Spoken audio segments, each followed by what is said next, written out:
It's brother to brother. The feedback I get is Nobody you wants to look see like your you're dwarf. You look like you're dwarfed to your brother, and I'm like, I am dwarfed. Yeah. I probably do. Yeah. You also lean way back, Well, but I'm and then you have your feet up. but I'm comfortable That's because good. we're in my. Abode. I want to call it a bedroom, but it's a couch. Yeah. If you're, if this phase of your life was there, this was. I want to talk about documentaries because I was listening to this really interesting interview with Werner Herzog. But Werner Herzog. Yeah. That's like you watch a real. That's like smart people shit. yeah, dude. well, it's Stephen Ranella. The guy Steve that he has the Ranella, Meat Eater yeah. TV show, podcast. Yeah, I'm a fan. So he's Very smart. Smart guy, yeah. He's He changed the entire hunting. the discussion of conservationism. Well, he may. I used to have a really big problem with hunting. I hated the fucking smiley face with your child holding a dead animal thing. Uh-huh. But he really kind of like fixed that for me. I'm like, oh, I get it. You Yeah. actually kind of That's how I give feel a too. fuck about it. There's a much broader how much they care about wildlife, public lands, conservationism. To me, is like there are things I never thought about. The discussions that they have, I'm like, man, these are like, I mean, intellectual discussions that never were a thing beyond you see a photo. Well, the most mind-blowing thing is how close you realize that vegans are to hunters. Yeah. They're so that line is so much more thin than the rest of the population. What I like about Stephen Ranella, he's like, look, I'm not a trophy hunter. He's not just out hunting for a he big eats his buck. fucking yeah, food. they fill up their freezers. And I mean, he also likes that's to not get to the say thing. now he's selective, especially in certain areas. There's not to say he isn't going for a big animal, but the primary purpose of taking any animal is meat in a freezer, If you could eat over the hunt, course of the year. if you could hunt any animal, any creature, what would it be? Is this Like, what's your if you had a daydream, the human, the most dangerous, the game? most dangerous Yeah. game? the junior high No, story. non-human. Can you Well, imagine that guy wrote that story? He's like, I think I nailed it, and then it's just read in junior highs. They're like 12-year-olds who do not understand life at all Also are, now, are like, reading the most dangerous game. They're but like, also I love that story. You're like, I don't know if you know who the protagonist is. one, it's impossible to write anything. It's so hard. It's so hard. Two, it must be really disappointing to write something that is still acceptable in schools. Yeah. Like, you know what I mean? You're like, I failed. Isn't it crazy? That story is about a guy who brings humans to an island and then hunts and kills them. And we're like, yeah, 13-year-olds are fine. That's a good story for them to read. Yeah, but you can't read Mark Twain because he says the N-word gem a bunch. Yeah, like 900 times. Like 900 times. I have a friend. And my whole argument is this. That was his name. Yeah. I have a teacher friend. That's fucking horrible. He taught in Long Beach, and he taught the book, and he goes, I haven't taught it in years. He goes, but I read it, and I goes, listen, guys, there's a word in here. It's not popular. I'm not saying it for any other reason, but this is what it is. He goes, I read it. He goes, and then we would have discussions about it. And he goes, at the end of the year, this one kid came to this black kid comes to me and goes, hey, you know, I never thought I'd learn so much about the N-word from a white guy. yeah. Yeah. So there was a value to it. But he For couched that it. one Yeah, kid. One kid. He also had Everybody else 120 other students that didn't sued give a the fuck. district. Well, got sued. I'm a big advocate of say the thing because eventually there'll be a way to put it in some context. Yeah. By the way, our knees maybe. keep touching. Yeah, it's nice. So super weird. You're a little closer to me. Look at that. I'm trying to lean back so you look a little bigger. Oh, fuck off. I'll sit up.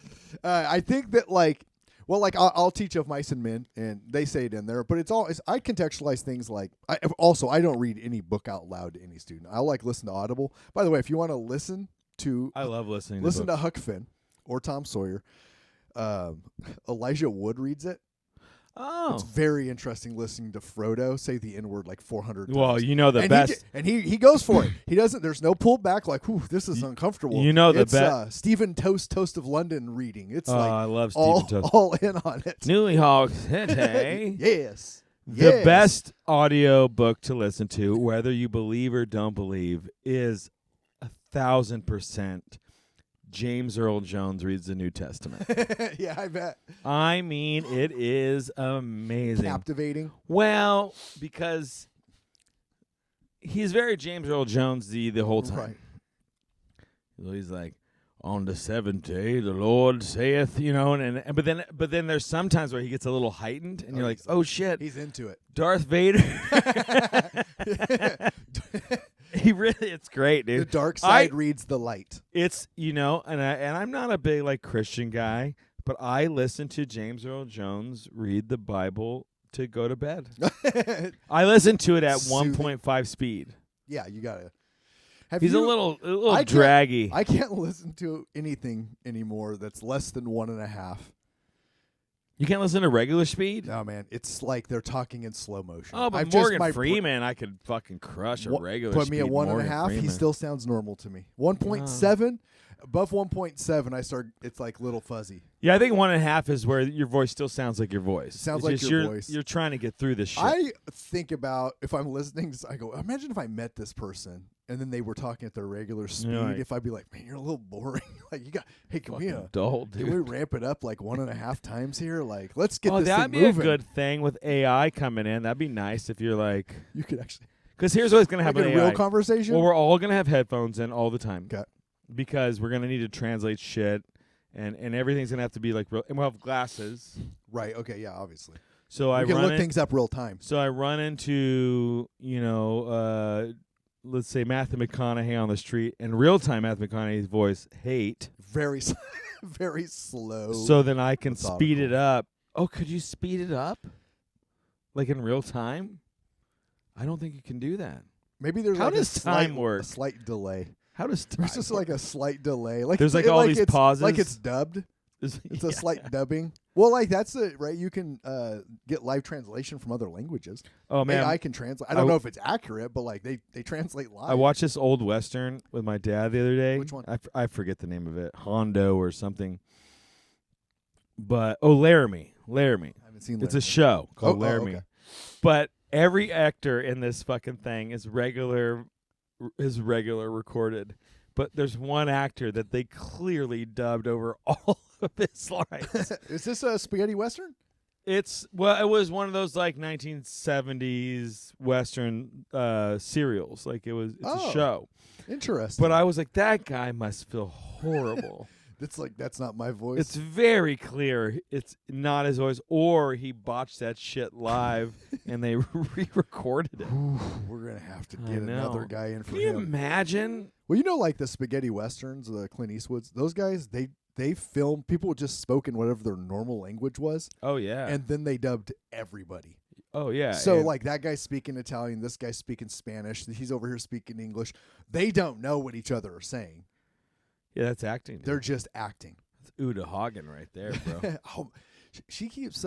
Is it Uta Hagan? Does Uta Hagan come up comes on up your on feed my a lot? Feed? Yeah. Why? I don't know. She's That's interesting, though, amazing. man. Well, Uta Hagan's pretty good. Her. It's not the method. No, like I saw one thing. She's talking about busy work on stage, and she goes, "Look, before you're off book, get on stage and go do all of the busy work. What does this person do in their daily life? Just go do their day. Get on stage, walk the bedroom, do the thing. Okay.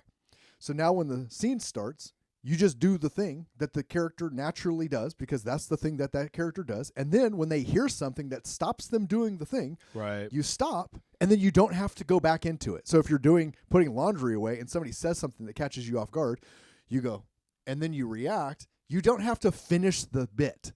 You can just stop the laundry, and now you're in a conversation, and that's what happens in real life. I remember taking an acting class, and the teacher had us do this exercise where you were off stage, and you had to be doing some busy work, and then the teacher would ring a bell, which was the phone, and you would walk in, and you would answer the phone and just say hello, and then everybody had to guess what it was you were doing before. Oh, interesting. And they were always accurate. Really? Every time. Good actors? Well, good actors, but also every time I did it, it was masturbating. Every time. This is how do you answer the phone? You come on stage Here's the deal: if the phone is ringing, well, let's go back to 1990s, John. 1990s, John. Phone's on a wall in a kitchen. Oh, if I'm answering it, you caught me in the middle of masturbating for sure, for fucking sure. It's so good. Hello. Oh no, I was jogging. It's a shower. Just showering. I was jogging in the shower. Yeah. Just fucking jogging. Did in you the shower. fall? What happened? Oh, yeah, no, I tripped over my own ejaculate. No, but honestly, we really did, and it actually really worked. They could, if you were back there miming doing dishes, if you were back there miming, as we said, jacking off or whatever, if you walked across stage and said hello, they would be like, oh, they're like doing laundry, and they would get it. So interesting. It's because there's only like 9 things you could be doing. Yeah, there's not a lot. Yeah, nothing that's reasonable. You're not, Yeah, I was in the middle of a boxing. I was juggling. Yeah, knives. I was juggling knives. Yeah. Yeah, you're like, I was in the 4th round of a heavyweight title fight, and then the phone rang and I answered it. You're like, oh, I was in the kitchen. It's like not a lot you could be doing. No, there's very few things. But it is a very good exercise because it's about being specific. I think that's something we talk about in comedy, is that a lot of comedy is so broad. It's too general. Like they're not getting to any specific part of a thing. I find that bad comedy is broad. That's what I mean. Yeah, and because they think it's so try-y. When I wish people would just talk a little more about themselves. I have found early on, relatability doesn't come from being broad and trying to hit a big audience. Relatability comes from being super specific about what you like, dislike, having strong opinions, or even having like weak opinions that you admit are weak, or having weird experiences that are unique, and then other people, because it's so specific, I think that people are able to go, I also have felt that thing in a completely different context. Yes. And so you build these interesting connections with people through specificity, not through, like going to an art museum. If everything looks the same, you kind of walk through a room real quick and you're like, all right, that's cool, man. But like when something's different in a room, you're like, oh, that's interesting. Right. There's something that's, there's a moment that stops you, and I think it lives somewhere in this specific thing. And like art versus entertainment. I think entertaining things are very specific too. I think that like something's dramatic, it's because it's specific. Yeah, I think one, speaking to the museum thing, my own thing I would tell people is like, when you walk through a museum, don't stop at what you like. Stop at what you fucking hate or don't understand why it's there. That's a good way to look at it. Because then you're like, there's a reason it's there. You're missing it. Do you ever think of like art in art museums as being that the artist created it just for pure entertainment for themselves, maybe? I think that the best stuff is 100,000% a person making a thing simply because, with zero meaning. What about like the guy that sold the invisible sculpture for $18,000? Like, fucking hate it all you want, but he did it. Like, how brilliant is that? He's a sculptor, right? He's an established artist. The thing that creates value for the person that bought it is that the artist wrote a letter of authenticity that this thing exists that is invisible. Yeah, the provenance, but like, and to me, somebody went, this will always be a thing to discuss. You can't not see that. Well, and it's a direct assault on what the art world is. Yes. Like, I've been in that world, not in a major way, but like the same thing I'll give you for free. I'll see somebody else and size them up, and I'll charge $10,000 to.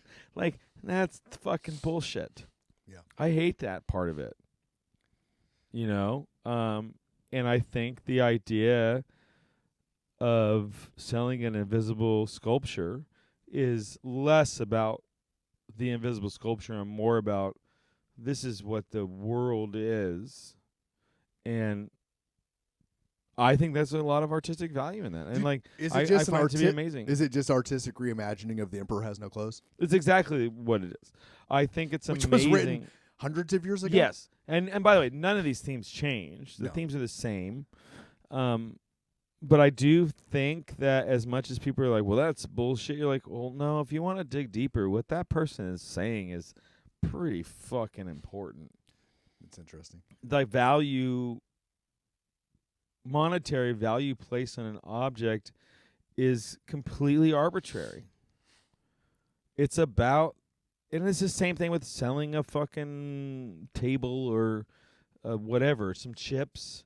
He just put a number on it, and either people buy it or they fucking don't. It's not. It doesn't really go deeper than that. Do you, circling back a little to Werner Herzog. So, Did you just go Werner? Werner. That's how he says his name. I know, but I'd say Werner. Okay, we'll call him Werner. He's German. Have you seen the 5? What's it called? 5 obstructions. By him? Yep, it's him and his. Maybe. And his mentor. Go ahead. Oh, no, I don't think I have. We'll go back to it. I don't think I have. No, the conversation with Stephen Rinaldo and Werner Herzog was, it starts with this premise of Stephen Rinaldo poses a question that he goes, in conflict in writing. Yes. So fiction. I'm listening. I'm just going to Google this because I want to know that I'm. You have person versus person versus themselves, person versus the gods, and then you have person versus nature, right? Man versus nature. And he poses this question. It says he poses it like a statement, but as a question to Herzog. He goes, I listened to your stuff, I watched your stuff, and I'm curious if you don't believe that there is a such thing as person or man versus nature, because nature is unaware of man. Man is having to deal with nature, but nature is just being nature. And man is entered into nature, but nature isn't in conflict with man. Is zero. Yeah, I'm with that. And I think I was like, my whole life, and I've taught creative writing, I've read, you break things down and analyze, and I went, oh, that changes the way I think about things like documentaries, which they talk about Grizzly Man. Which is, by the way, horribly, but tragic, but fucking hilarious. Yeah. So, and by the way, it wasn't Werner Herzog. I was wrong. Oh, it wasn't? Okay. No, but we'll talk about it. So It's Herzog goes, I get I see an article, I read about the guy, and I'm like, okay, this is a project that we're going to do. He goes, and the project comes out 10 months after the guy's died, and his girlfriend had been eaten by grizzlies. Jeez. So they have this conversation, right? Just the sound of that guy getting eaten was hilarious. But it was an interesting discussion because Stephen Rinaldo goes, people will criticize, and he felt like the discussion was pretty balanced in terms of being fair to the guy. He goes, people go, that guy's crazy. He's out there living with grizzlies. He goes, yeah, but like, I'll put this guy's camping skills up against anybody. He camped in a grizzly-infested area in Alaska for 13 straight summers. He goes, I'll bet almost nobody I know can even do that at all. He's like a genius camper or goes, survivalist, yeah. really. He goes, the real. And eventually nature gets you. It's brother to brother.